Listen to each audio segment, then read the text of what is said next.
welcome. You're watching NewsX with me, Devika Chopra, and we're going to have a very important discussion in the next half an hour to 40 minutes. The age of misinformation has got a very high-tech upgrade with the rise of deep fakes. These are AI-generated forgeries which can seamlessly swap faces, you can mimic voices, you can even craft very convincing narratives. You can take two people and you can put their faces together in a video together. In India, the potential for deepfake-driven disinformation is particularly worrisome given the country's diverse population and our vibrant social media landscape. Today, everybody here has a smartphone and they have access to all social media apps. We're very proud of the fact that the internet is very cheap in our country and is accessible to most of the population. However, fake news, hate speech, which is already rampant online, this could possibly be amplified with hyper-realistic deepfakes that could potentially incite social unrest and jeopardize national security. Now imagine a doctored video of a religious leader making some sort of inflammatory remarks, or a fabricated video of a political personality or any personality for that matter. And the reason why I say this is because deep fakes as a concept have not even spared the Prime Minister of the country. Prime Minister Modi has flagged the misuse of AI or artificial intelligence for creating deepfake videos, including his own, and called it a very big concern. By citing a deepfake video of him doing Garba, which you can see on your screens right now, the Prime Minister literally said that we need to watch out for what AI is capable. Imagine someone was able to make it seem as though the Prime Minister was dancing in Gujarat. Let's quickly listen into what happened there. इस सदी को तबाह करने में भी सबसे बड़ी भूमिका निभा भी सकता है। डीप फेक का चैलेंज आज पूरी दुनिया के सामने है। आतंकियों के हाथ में एआई टूल्स के आने का भी बहुत बड़ा खतरा है। एआई के अनेक पॉजिटिव पहलू हैं, लेकिन इससे जुड़ी नेगेटिव बातें भी उतनी ही चिंता का विषय है। एआई 21वीं सदी में विकास का सबसे बड़ा टूल बन सकता है और 21वीं सदी को तबाह करने में भी सबसे बड़ी भूमिका निभा भी सकता है। डीप फेक का चैलेंज आज पूरी दुनिया के सामने है। इसके अलावा साइबर सिक्योरिटी, डेटा थेफ्ट और आतंकियों के हाथ में एआई टूल्स के आने का भी बहुत बड़ा खतरा है।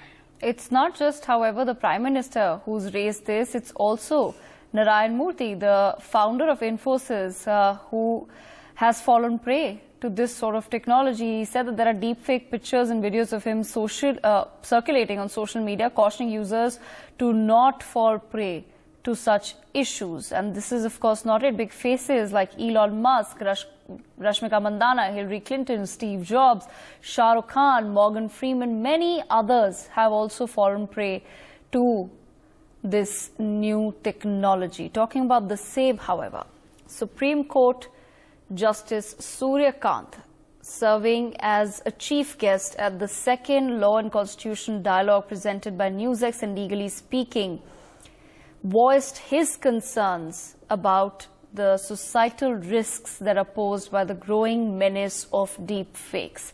Justice Surya Kant emphasized the pivoting role of media as a bridge between the legal realm and the public.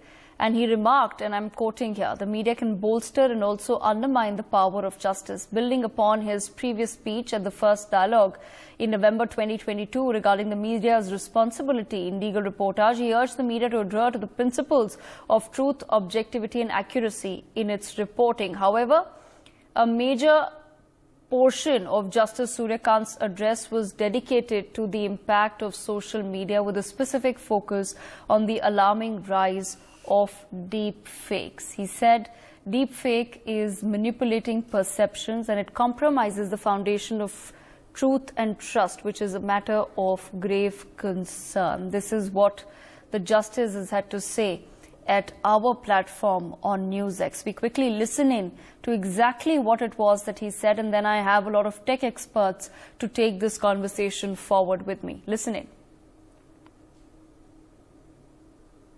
Foundations of truth and trust, which is a matter of grave concern.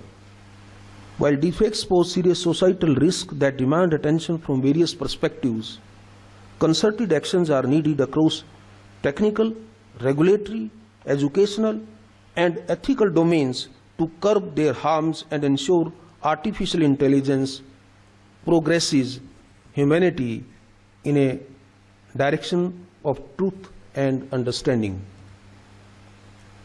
As a community, we need to equip people with the skills to critically evaluate digital content and understand the potential risks posed by deepfakes. Collective commitment to responsible artificial intelligence development is equally necessary. Tech developers and practitioners should adhere to ethical values that prioritize transparency, accountability, and the protection of user privacy. I wish to say that in this era of interconnectedness, addressing these challenges demands a collective effort. We, as individuals, hold the power to shape the online world. With this power also comes the responsibility.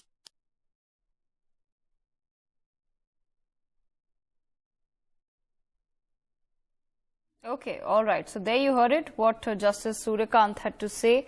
Let me now bring in our experts, Major Vineet Kumar, also with us on the broadcast. Let me begin with Major Vineet Kumar. Major Kumar, important points there being raised by the Prime Minister of the country, now a Justice of the Supreme Court, also raising the same at our dialogue last evening.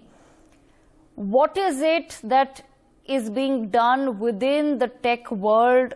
Because several people are raising concerns, but what is it that really now needs to be done in terms of curbing this entire menace of deepfakes before it becomes a very genuine problem?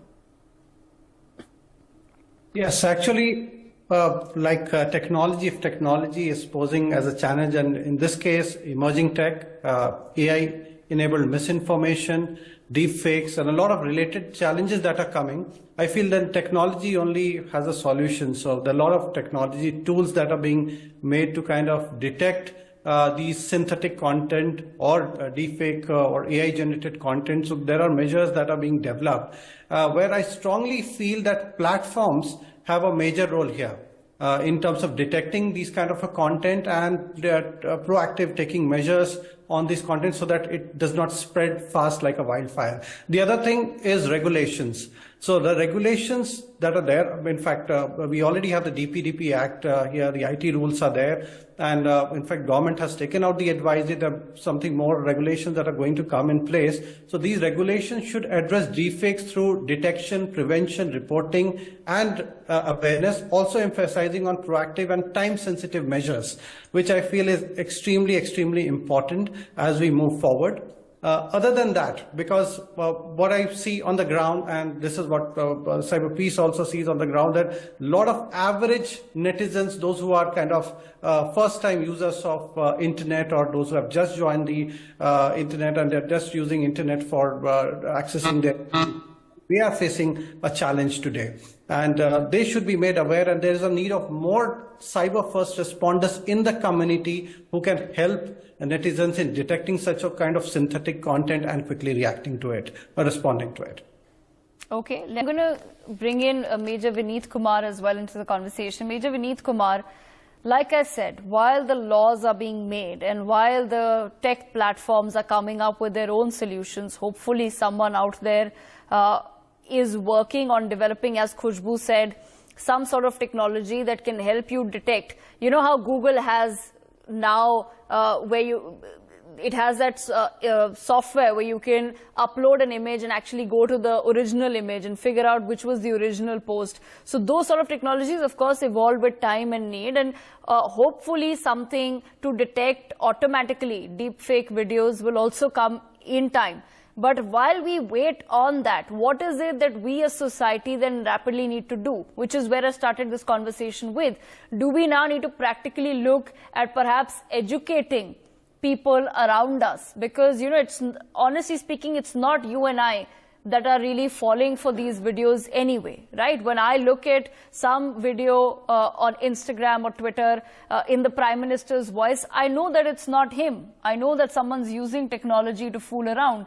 But that's not necessarily the case with all the people. So to assume that everybody can tell the sort of nuances, those little bits of, that give it away still when it's a fake video, how is it that we now need to move rapidly towards educating masses at large?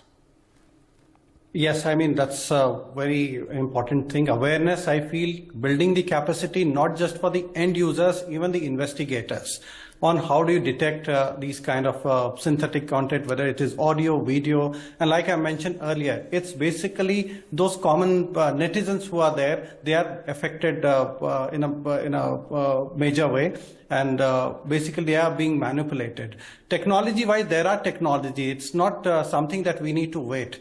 There are technologies which can help in labeling and watermarking deepfakes that can kind of differentiate between natural and synthetic content. That exists, something that I'm aware of. There's some good amount of work being done by our CyberPeace Center of Excellence in Mumbai, Saket, Mumbai. There's another, IIT Jodhpur has been doing phenomenal work in deepfake detection. So there are tools that are there. It's just taking this tool to the masses so that they can have, like in a form of an app, they have the tool and they can identify quickly whether this is a synthetic content or a natural content. That needs to be done.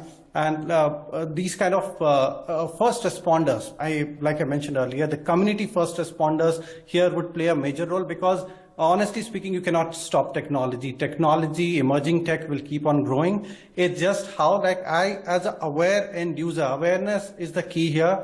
If I am aware and if I know that this content is not a natural content, but a synthetic content or a deepfake related content, I can kind of identify and immediately kind of react. So that is something that would play a very important role when it comes to the end users and investigators. Again, especially those who are there on the ground, those who are basically the law enforcement first responders, they need to be kind of better aware, and the capacity needs to be built among themselves so that they can also kind of come. And when it comes to investigation and all, swiftness is something that matters here. Talk about any cyber crime, it's basically the same. You need to be swift in your responses. As soon as the content comes, as soon as you identify the content, you need to quickly act on that so that it does not spread like a wildfire. So as investigators, I need to be aware. Then comes the platform. Platforms again have these kind of capabilities now. It's not something that we need to wait. You saw that already. YouTube has already started